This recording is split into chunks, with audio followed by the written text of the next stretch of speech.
A few years ago, Australia experienced a mining boom, with many people seeking mining work as a way of earning good money. However, one thing that many didn't anticipate was the stress of working away from home for long periods of time, and the effect it would have on their mental and emotional health. My name's Joseph Dodson. I'm a FIFO worker. I do 2-on-1s, and I work for a company that's contracted to the mine site. And at the moment we're doing pit work at a place called Hermes, about 130 k's north of Meekatharra. 2-on-1s are where you do 2 weeks on, 1 week off. It's also shift work, so I do a week of days and then a week of nights, which is killer. But then I get a week off to be home with the family and do things around the house.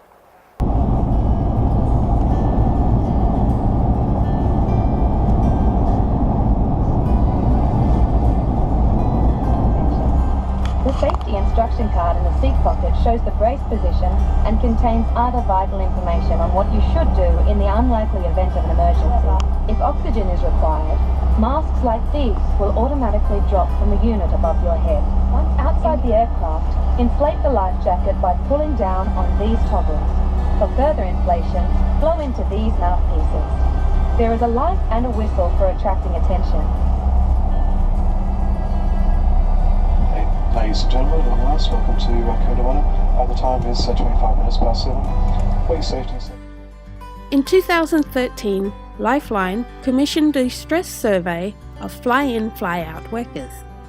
They found that the number one stressor for workers was separation from family. They also found that many workers would not seek counselling services because of the stigma attached. I'm Jay Anderson. I'm a psychologist and a counsellor and a registered play therapist, and I work in the Southwest at the Southwest Wellbeing Centre. I guess there's lots of things that men struggle with, and when men work away for significant periods of time, then they often struggle with their relationships, with spending time with their partners or their children. They often struggle with getting that work-life balance right, and they often struggle with their emotions. I'm Glenys. I'm Joe's partner. I am also mother of 2 teenage boys. It's common knowledge that fly in, fly out lifestyle isn't for everyone, and you got to be able to deal with it because it's not easy. It's not an easy life. The survey, commissioned by Lifeline, found that male workers were less likely than female workers to seek out counselling. The culture of toughen up princess, where especially males are ridiculed for having emotional issues, seems to be a major factor in workers' decision in seeking help with emotional stress. I guess in the Australian culture there is often a view about toughen up princess in terms of males perhaps hiding their emotions or not feeling comfortable sharing their emotions, and sometimes that's more about them feeling that they might be ridiculed or teased, and I guess traditionally often that's been role modelled through different generations, and that often has come through from generations perhaps that went to war or who kept their feelings in. And so therefore children would have seen fathers not sharing their feelings and boys seeing that happen as well. So it's a combination of things, but it is common that a lot of men don't share their feelings. Yeah, the toughen up princess culture, it is still alive. I have seen it put onto other guys, but with me, I've always been, you try and do that with me, I'm not going to be happy with it sort of attitude. So they don't do it with me and they leave me alone with it. But yeah, if I do see other people having issues with working away that long, and that it looks like they need someone to talk to, I try and give them a shoulder to cry on. I'm not really crying, but to someone to talk to, an ear to listen to. And it is still alive up there. In certain mine sites, it is definitely strong where people have done silly things, and you do feel for them and think, no, in today's society you shouldn't be that way. You know, like yeah, like the old saying, what happens at camp stays on camp. That still goes on. And you know, with the guys like to mess around when they shouldn't be, and when I hear about it, I don't tend to want to talk to those sort of guys anymore, because I don't think, just because you're up there, that doesn't mean you can't be faithful to the ones that you're supposed to love. And I've actually asked guys about it. I go, how can you do that to your wife or your child? I mean, once if they find out about it, what are they going to say? And how will they feel about you doing this sort of thing when you're supposed to be loving their mums and that? That's something I've always wanted to bring up, and that still happens. It's a big disappointment, but that's one thing that should be stamped out. Really, should be focused on up there. Some workers also found that being away from family for long periods of time made them feel distant and felt a loss of connection with family. Well, it was difficult to start with, but now, because he's been doing it for quite a few years, I'm used to it. Well, the overall experience of him working away, for me personally, it can be good for that week off. He's actually here. When he's away, sometimes, especially at night time, if I hear a noise or something, I have to deal with that. Usually it's just a possum running across the roof, but Well, basically, it's just the phone calls. When I ring up after like a certain time, I try to keep it at a certain time because I do other things up there that after work to cool down, to chill out. I don't drink while I'm up on site like the rest of the guys do. I go to the gym, work out a bit, and then I make my phone call. And I make sure it's every night. I don't miss a night, never have. That's what I feel is the best way to keep in contact with the family, keep the connection there. When the other guys talk about it, they ring their wives maybe once a week, and that's where I feel issues happen, and that's where families break up and all that. But that's one of my main things. I can't go to sleep without ringing the wife and the kids at least every night. Well, I'm going to ring the missus and see if she answers. Hopefully she does.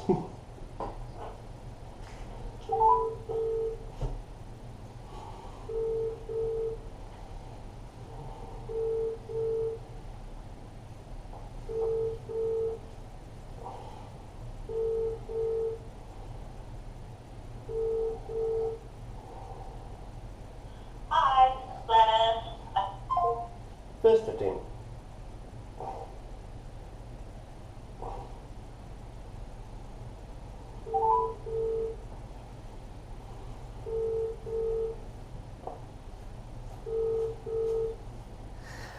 There's a lot of fears when I'm away from home, especially when I'm trying to ring of the night time. And Glennis doesn't get on the phone as quick as she usually does. I start worrying about, what's going on? Something happened to her, something happened to the boys, with other family members, something happened to them. And it does play on your mind a bit because you're not there to actually, not there to help, really, and you feel kind of helpless, not being there to do what you need to do. And you do have a lot of worries.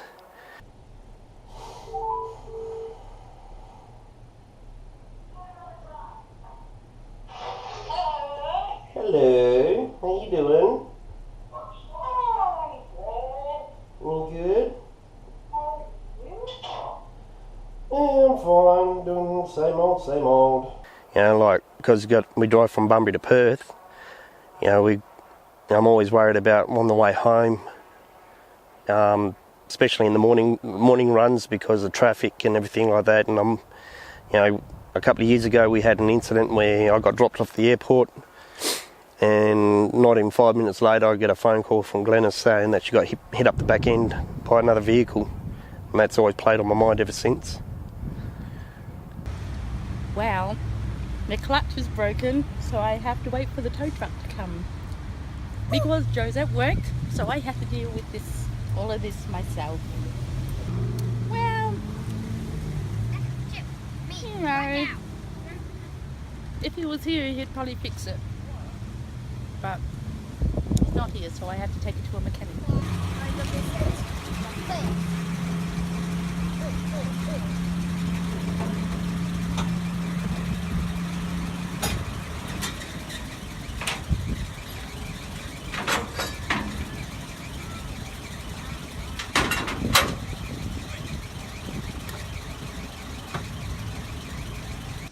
All right. Oh, well, we'll try a 12. Yeah, 12 mil. It should be 12 mil. Okay. 12 mil. You use a long extension bar? Yep, extension bar. And the funny you looking thing. And the funny you looking thing. Yeah. Did you say I was funny looking? No.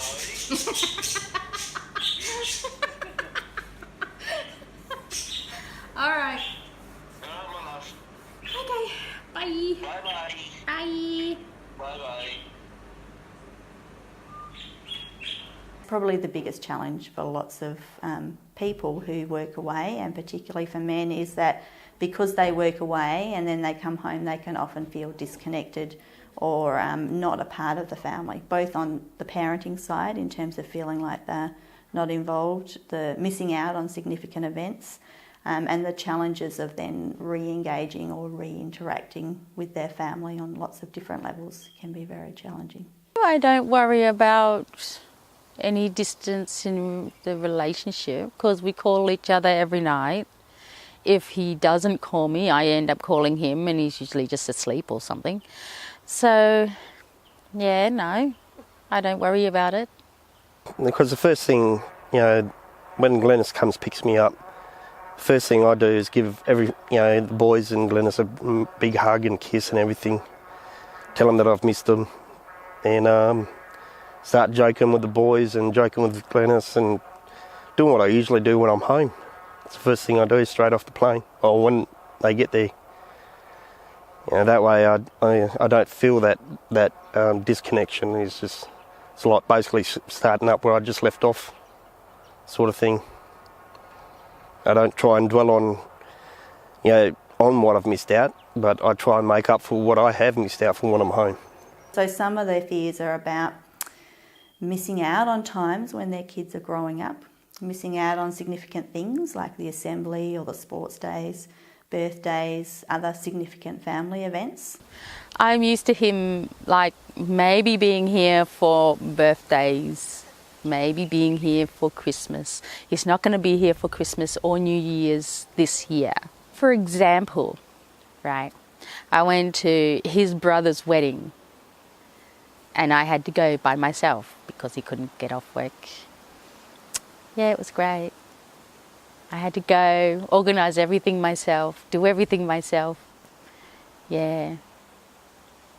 Well, there's a lot of stuff I miss out on with the family, mainly birthdays and certain celebrations. Certain events that happen while I'm away that I can't attend because of work.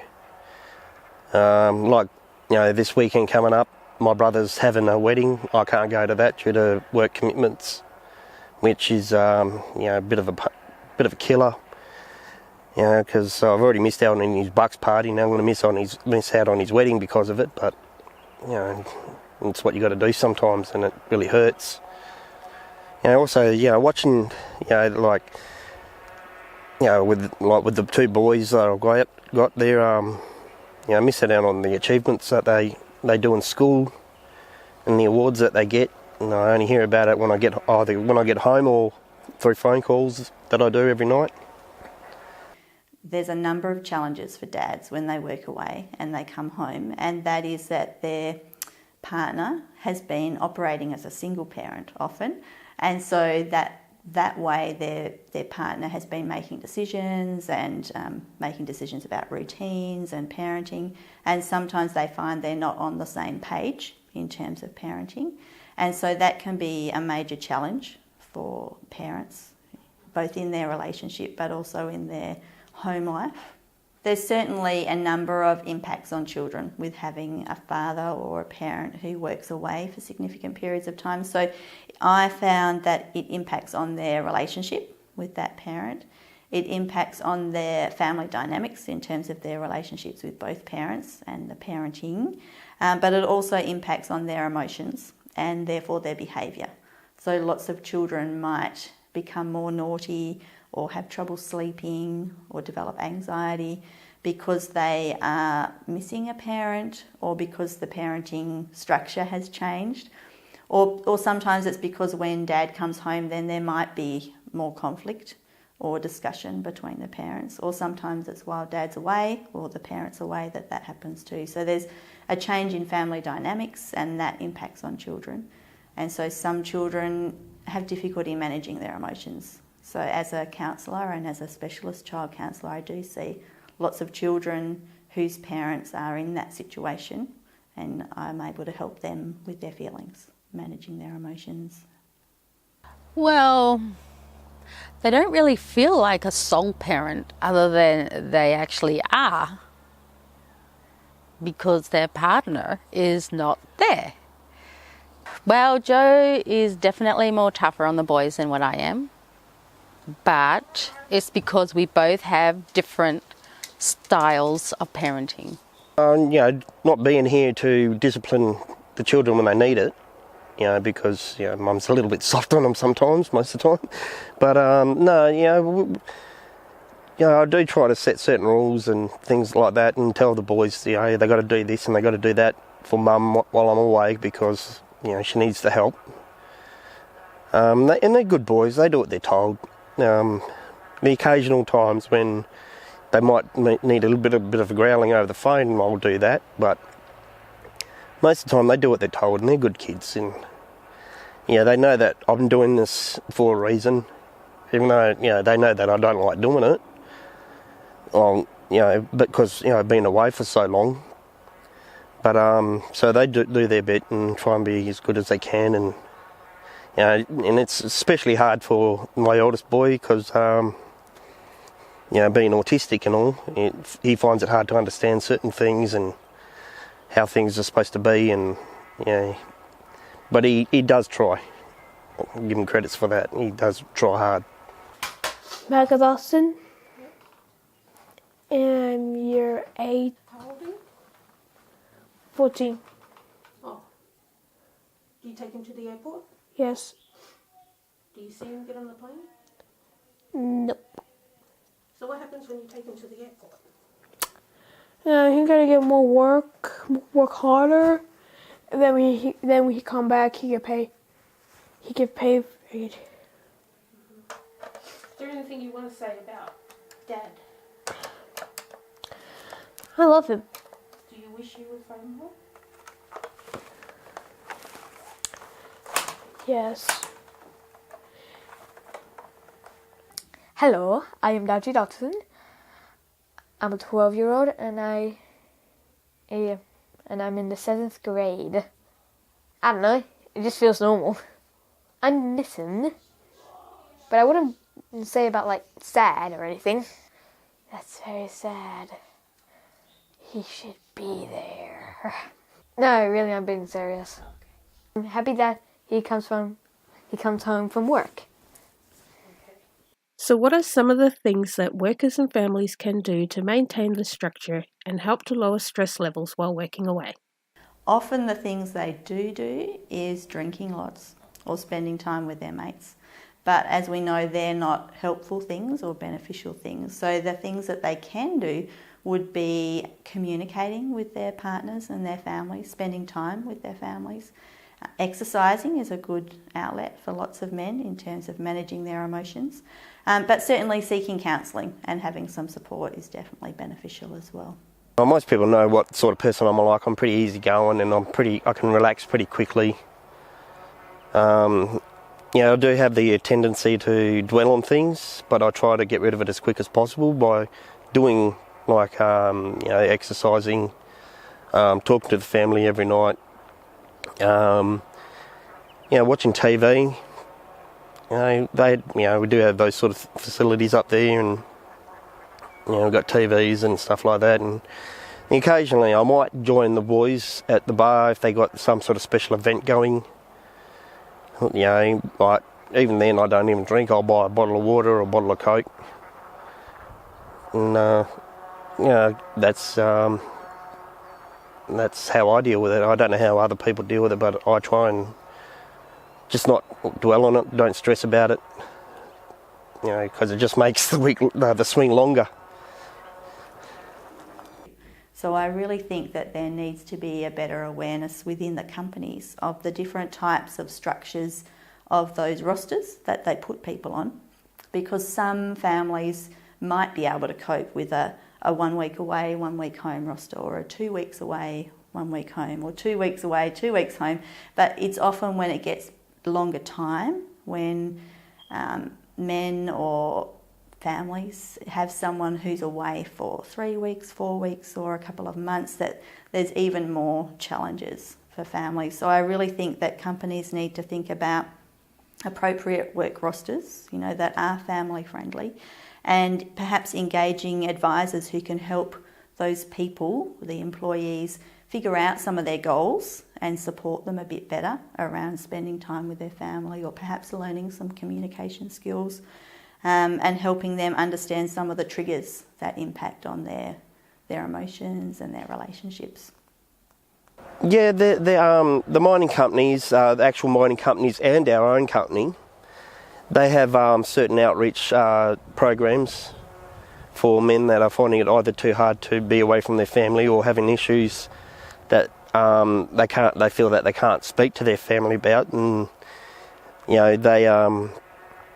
they give out phone numbers, and we have certain other things, little programs that they have run up there, like Are You OK? Is the main one at the moment that they like to use, and it also comes down to your fellow workmates and your supervisors to actually notice if your workmates are not doing too well or not. That's an emotional sort of thing, if you notice that, and that's where the Are You OK? Thing comes into play. There's other things like Beyond Blue for men, and Men Shed. That's another outreach program for men too, that they can speak to people, and they're supposed to be professional psychiatrists, or whatever I can't remember what they call them, but professional people on the other side end of the phone that are supposed to be able to help those who are having a hard time coping. Yeah, there's times where I think, I wish I could just stop doing this, because, the money's good, but just having to do all the travelling, having to get on the plane, then flying up, then starting work straight after you get off the plane, you end up thinking, is it worth it? But keeping in mind that I'm doing it for the family, that's why I keep doing it. So, in conclusion, although the work itself can be rewarding and financially rewarding, workers should still be aware of potential stresses that can be caused through working away from home for long periods of time. Companies and supervisors should also be aware of these potential stresses and know how to spot the signs that someone may be having a hard time. Workers should also be aware that there are services available to help if someone is feeling pressure of working away from home, and that anyone can feel emotional stress regardless of age or gender. Each worker should work towards eliminating the stigma of accessing counselling services as well.